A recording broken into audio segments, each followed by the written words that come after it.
Welcome back, Defenders. This week is going to get strange. I can't explain this headline. Trump fumbles, says he'll go to Russia, not Alaska, to meet Putin. If Trump were to make it to Russia, it would be his first trip to Russia as a sitting US president. I don't know why he said this, but this is what Trump said.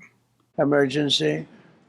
And it's embarrassing for me to be up here. You know, I'm going to see Putin. I'm going to Russia on Friday.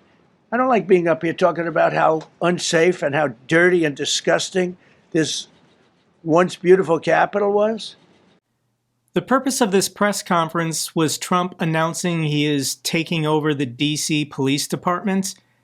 Trump himself wants to be directly in charge of the police in our nation's capital. That's something a dictator would do.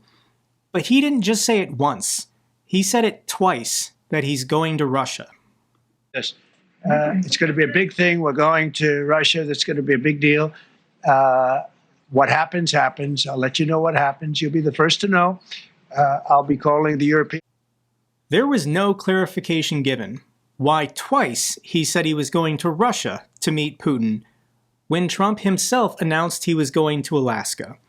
So either there's some kind of Alaska and Russia meeting happening, or his brain is mush, and Trump just says things, and nobody in the room corrects him or asks for clarification or tries to figure out what's really going on. This is just how my government functions now. This is kind of disappointing. But who knows, maybe Trump believes that Alaska belongs to Russia now, and by flying to Alaska, he's visiting Russia. I don't know what to say. In this press conference, he was a little bit harsh towards Ukraine. Needlessly, I think Trump does this on purpose prior to talking to Putin or meeting with Putin to try and gain some of Putin's favor. But there was a moment in the press conference where he said the reason why the Russians didn't take Kyiv in 4 hours is because a single Russian general ordered the tanks to go through farmland instead of using the highway. War because the tanks got stuck in the mud. Some commander made a better you know, they would have been in Kiev in 4 hours going down the highway. But a Russian general made a brilliant decision to go through the farmland instead. This is false. I don't know why he would say this. We have the videos of the Russian columns going down the highway, being annihilated. I'll link the video down below. There's pictures too. These are famous battles, not happening on farmland. They're happening on highways. They're happening on roads. This event has its own Wikipedia page, the Russian Kyiv convoy. Here's the path along a highway. This was a big story. Huge Russian convoy approaches Kyiv as fears of all-out assault on the city grow. This was March 1st to 2022, and the Ukrainian military smashed them. The reason why this convoy failed is because the Russians were not prepared for a real war.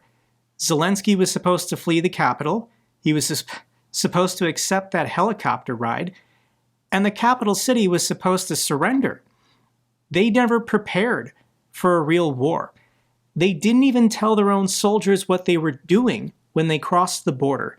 Once Russian soldiers were being captured in the Kyiv area, they thought they were still on exercise. They didn't think, they didn't know they were going into battle. And then there's this moment, Trump expressing his frustration with Zelensky for not being a dictator. Zelensky right now is telling Trump, I can't cede territory without consulting the Rada, their equivalent of parliament. And this is Trump being annoyed that Ukraine is a democracy and Zelensky can't just do whatever he wants. Very well. And, you know, I have a great relationship, I think, with all of them. And I get along with Zelensky, but, you know, I disagree with what he's done. Very, very severely disagree. This is a war that should have never happened, wouldn't have happened. But I'll be speaking to Zelensky. The next meeting will be with Zelensky and Putin, or Zelensky and Putin and me. I'll be there if they need, but I want to have a meeting set up between the two leaders. I was a little bothered by the fact that Zelensky was saying, well, I have to get constitutional approval. I mean, he's got approval to go into war and kill everybody, but he needs approval to do a land swap, because there'll be some land swapping going on. I know that through Russia and through conversations with everybody, to the good, for the good of Ukraine. Good stuff, not bad stuff. Also, some bad stuff for both. So there's good and there's bad. So it'll be good stuff, not bad stuff, and some bad stuff. Trump once again talking about land swap deals with Putin, and he's not consulting Zelensky. He's not including Ukraine in these direct talks with Russia. Politicians and experts convinced that Trump will try to force Ukraine to make concessions to Russia. This is what Trump wants to do because he wants to maintain good relations with the Russians. He wants to maintain his personal friendship with Putin. He wants to do business with the Russians in the future. He mentioned that in the press conference.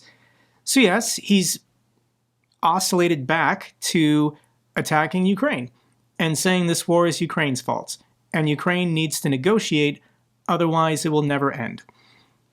So I feel like after 7 months, Zelensky understands Trump pretty well. He knows not to say his name, not to directly criticize him, and to sound grateful.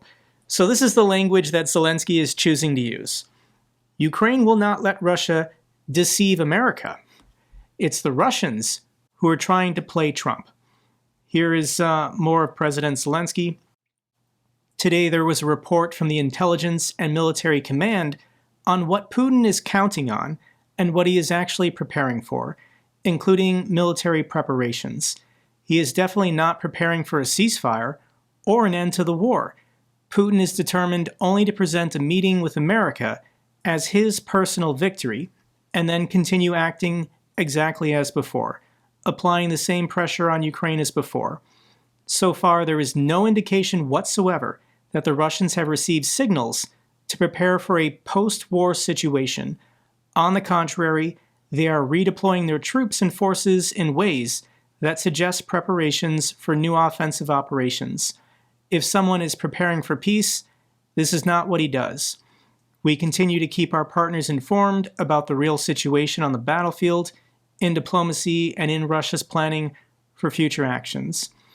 So it's your job and my job to flip out and be critical of Trump. But President Zelensky is a diplomat. He has to maintain good relations. He's taking the angle that the Russians are lying to Trump, and we're not going to let the Russians lie to Trump. Because we know the truth. Russia doesn't actually want a ceasefire. They don't want a peace deal. They're not going to stop these wars. And this is the dance that we have to play. Here's some analysis from the Institute for the Study of War. And the Kremlin is just attempting to use the upcoming Alaska summit to divide the United States from Europe rather than engage in meaningful peace talks. This is what the Russians actually want. They want the Europeans fighting with Trump, being mad at Trump, getting upset, and then having Trump reciprocate with the Europeans. We know that Trump is a hothead who just says whatever he wants to say, and the Russians right now are trying to get Ukraine and the Europeans to fight with Trump. It's okay if we do it, people online, casual observers, but it's not okay for any European leaders to start criticizing Trump, talking about a land swap deal. Zelensky in Europe to hold emergency talks with Trump ahead of the Putin summit. So this is the good news, that we were given so much time in advance. They could have had this summit within 3 days and quickly showed up. But given that we now have till Friday, that's an eternity in the media cycle to change the narrative, to convince Trump, convince MAGA, convince Republicans in Congress who don't want to speak up that this isn't going to accomplish anything. This is a delay tactic. Putin has no interest in stopping these wars. Putin will never be satisfied until he has the full imperial borders of the old Russian Empire. Putin has said this personally. Anywhere that a Russian boot has ever stepped, that territory today rightfully belongs to the Kremlin. Europe pushes for Ukraine role in Trump-Putin talks. So I'm sure European leaders are calling Trump, calling his staff, calling Marco Rubio, whoever will pick up the phone. Trump still wants the meeting, but we can definitely shape what happens at the meeting. We can shape the dialogue, what comes after the meeting, because the Kremlin is going to try and put their spin on it. And to my European friends, Trump does not respect you. He doesn't think you're important or relevant. I say this as an American, and I apologize to you. This is not appropriate behavior. You are our valued allies. But Trump is purely transactional, and he thinks France is weak. Germany is weak. The United Kingdom is weak. So why have them at the table? Why have them in the conversation? There is a component online of people saying that Europe should be doing more. Yes, in the last 7 months, they have stepped up. They have provided additional military aid. But why not send your military? They don't have to be in the trenches on the front lines, but you could have maintainers, logisticians, medical workers, cyber experts, trainers. North Korea has sent 30,000 troops to help Russia take more territory, and not a single European military has deployed any of their soldiers even in a supportive role. I don't want to cause division. I don't want people in the comments section getting into arguments or pointing fingers. As an American, I accept blame. We deserve it. But this is what the Russians want. The Russians want us focusing on past mistakes, arguing amongst ourselves, and not planning for the future, because we can still get out of this. Here are thoughts from Jessica Berlin. Europe does not need the United States to break Russia's war machine and enable Ukrainian victory.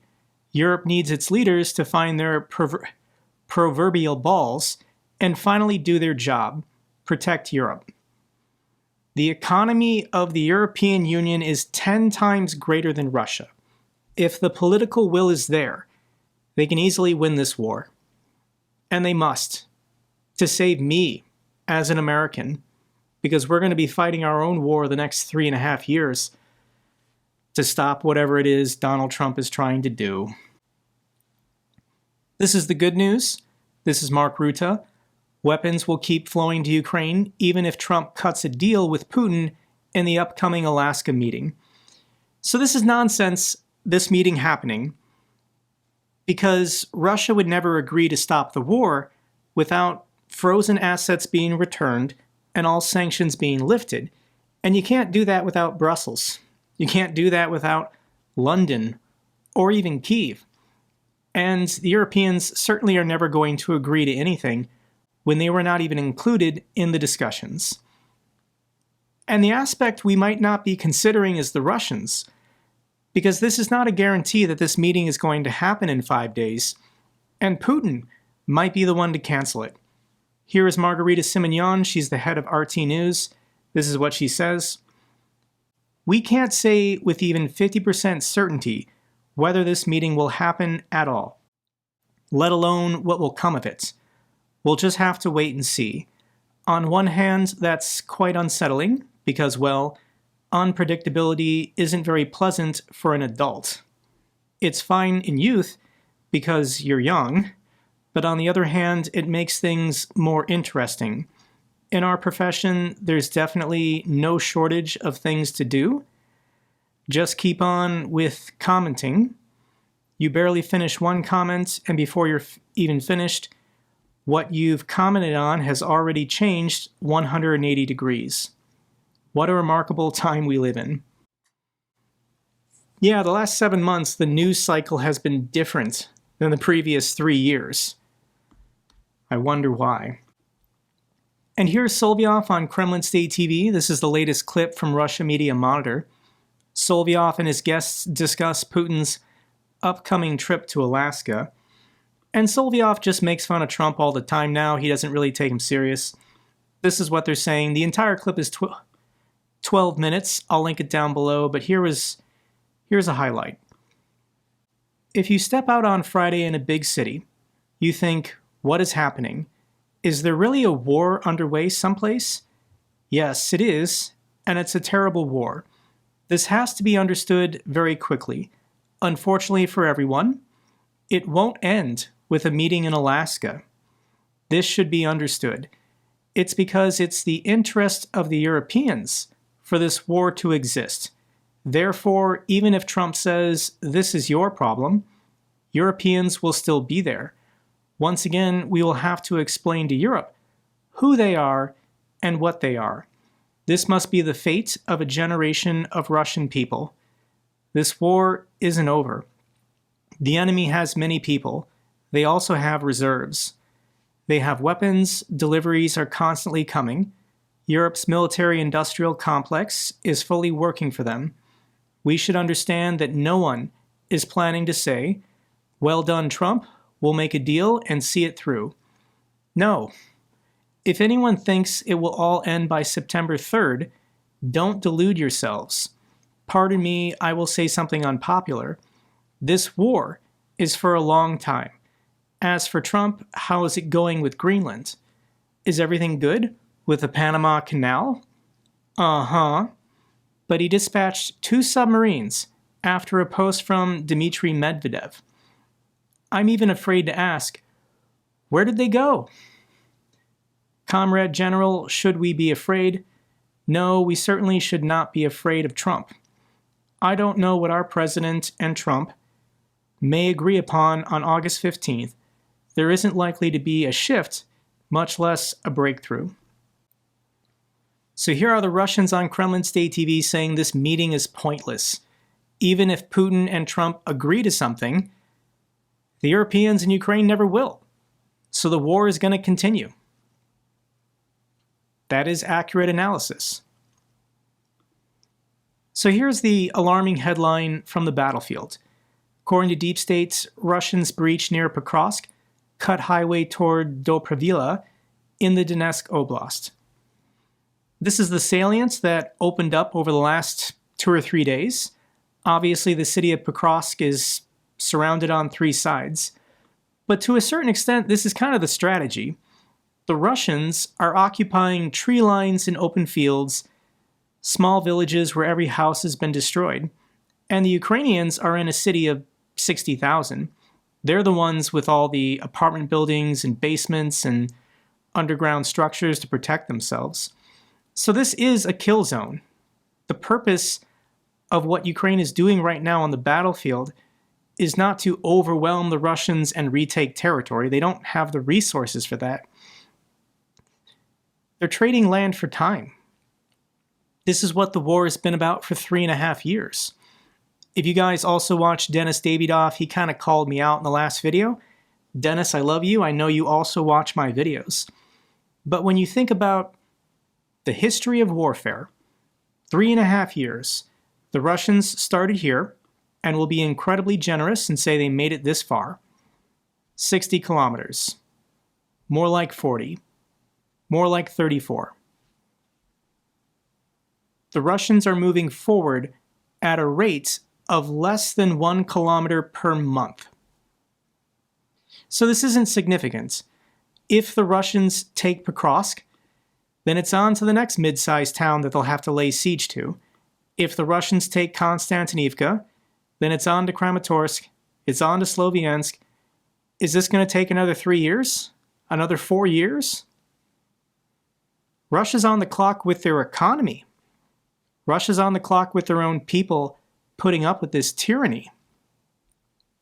So yes, the Russians have cracked some line and they're trying to flood in, sabotage groups. How well supplied, how well embedded are they? And not much. But yes, I think they're trying to continue gobbling up open fields to surround these cities. The Ukrainian military is in the cities, using them for defense. And if the Russians want to continue gobbling up open fields, they're just kill zones for FPVs, kill zones for artillery. The Russians are the ones exposing themselves and taking horrendous casualties. I can't imagine what the kill-to-death ratio is in these areas, guys, but it's horrendous. Ukraine is killing 10 to 20 soldiers for every one they lose. Now, yes, losing that one is still important, We got to find a way to make this war end as soon as possible. But it's the Russians choosing meat wave assaults, meat wave tactics, pretending like their infantry is infinite, when it's not. So this is how Ukraine wins. Ukrainian drone strike halts operations at the Rosneft refinery in Saratov. This refinery was on fire for more than 2 days. I think it's out, but the refinery's not going back online anytime soon. Ukrainian gas pipeline deep strike on Russia achieves swift economic damage where Western sanctions lag. This is a pipeline going southeast to Central Asian republics, and Ukraine was able to shut it down. They hit it with a drone and knocked it offline. I'm sure Russia will repair it, but this is an economic hit because if the gas is not flowing, Russia's not making money. Ukraine's drones hit deep inside Russia, damaging a missile plant making Kh-32 and Kh-101 components. This happens every day. It doesn't make the headlines, but Ukraine's long-range drones are getting really good, really accurate, and the Russians are not shooting them down.